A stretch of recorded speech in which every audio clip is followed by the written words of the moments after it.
couple molds out of the plaster of Paris, and they worked pretty good, so I thought I'd try it on this big scale.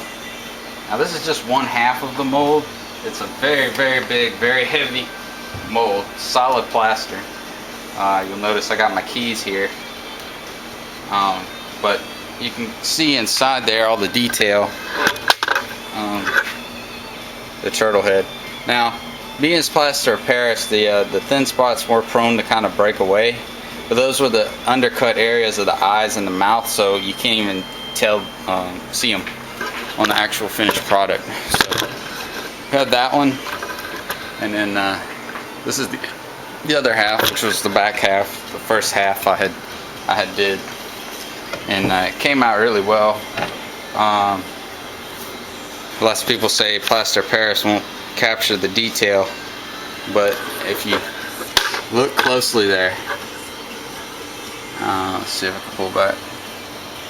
You'll see all my detail bubbles in the skin, and you can't. The camera won't pick it up because it's so white. But you can see the little veining. That was from the skin stamp that I used for the head. So yeah, have that, and I'll show you a product of the mold. Okay. I'll show you two that I've done, one that's fully cured and one that's still curing.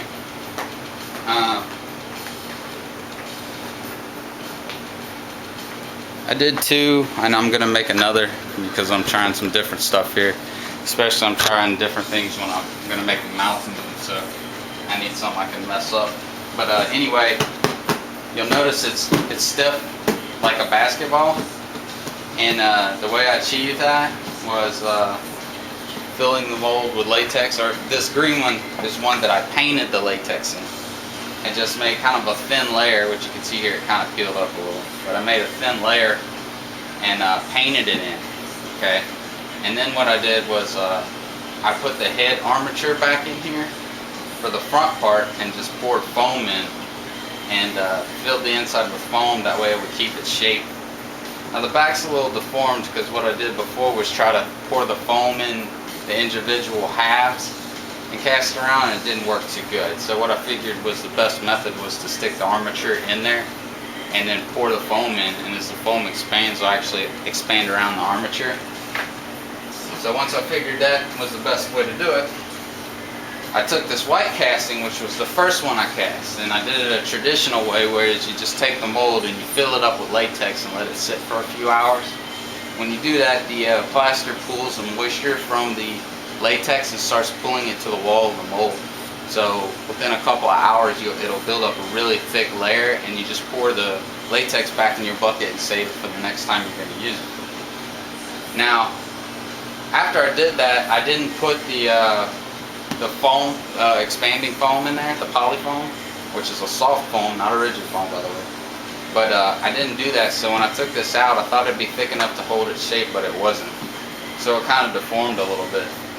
So what I did was I put this back in the mold, I put the head armature in there, and then proceeded to pour the foam.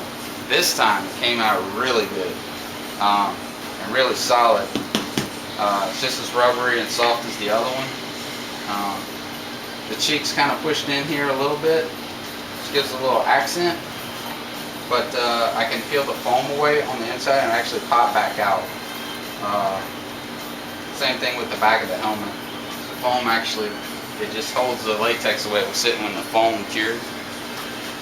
So anyway, trial and error, but these are actually two good, usable, wearable castings now from the plaster mold, and it's one of my first times, you know, actually using a plaster mold, so worked out pretty good molding something this big.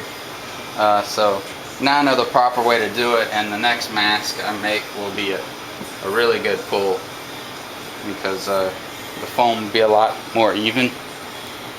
Now, the issue I was worried about was the foam actually sticking to my head armature, which is just my my clay sculpting armature you guys always see me using from CFX. So the best way to combat that was wrap it in saran wrap, which was the shrink wrap you wrap your food with. But I just wrapped that in saran wrap. Excuse me. Wrap that in saran wrap and the foam won't stick to it at all. So whenever you pull the saran wrap back out, you have a smooth surface on the inside of the mask, which is actually pretty cool.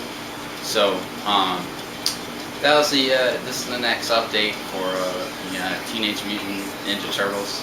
Hopefully on the next one I'll be starting on the actual shoulders, the body parts of the turtle, and see how that goes. That's stuff I might be able to do inside because it's incredibly hot in my shop right now. So